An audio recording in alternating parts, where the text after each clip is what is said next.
নমস্কাৰ এছকে হ্যান্ডলুম টেষ্টুলৈ মহৰজিত পুনৰবাৰ সকলোকে স্বাগতম জনাইছোঁ। এয়া চাব পাৰে খুব ধুনীয়া ধুনীয়া কালেকশ্যন লৈ আহিছোঁ। এয়া চাব পাৱাৰ লুমৰ দায়িত্বচৰ যোৰা হয় আৰু আপোনালোকৰ যদি কালেকশ্যনখিনি পচন্দৰ ভিতৰত পৰে স্ক্ৰীনশ্বট ৰাখি আপোনালোকে স্ক্ৰীনত দিয়া নাম্বাৰত যোগাযোগ কৰিব পাৰে।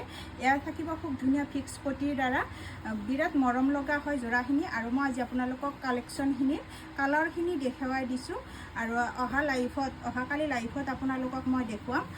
আপোনালোকে সকলোৱে চাব, খুব ধুনীয়া হয় এইখিনি যোৰা। আৰু এয়া চাব পাৰে মই লাষ্টত কালাৰখিনি দেখুৱাই দিছোঁ। ইয়াৰ পিছতে মই আপোনালোকক এটা যোৰা খুলি দেখুৱাম। এয়া চাব খুব মৰম লগা হয়, বহুতেই ধুনীয়া হয় পাৱাৰ লুমৰ দায়িত্বচৰ যোৰা। যদি পচন্দৰ ভিতৰত পৰে আপোনালোকে ল'ব পাৰিব। কালাৰখিনি চাব, খুব মৰম লগা হয়। আৰু ইয়াৰে মই এটা যোৰা আপোনালোকক খুলি দিছোঁ, চাব পাৰে ফিক্স পটি আছে, মানে কি হয় খুব ধুনীয়া মগৰ ডিজাইনত আছে। এয়া চাব পাৰে মগৰ ডিজাইনত দিয়া আছে। এইটো থাকিব আচল আৰু মাজত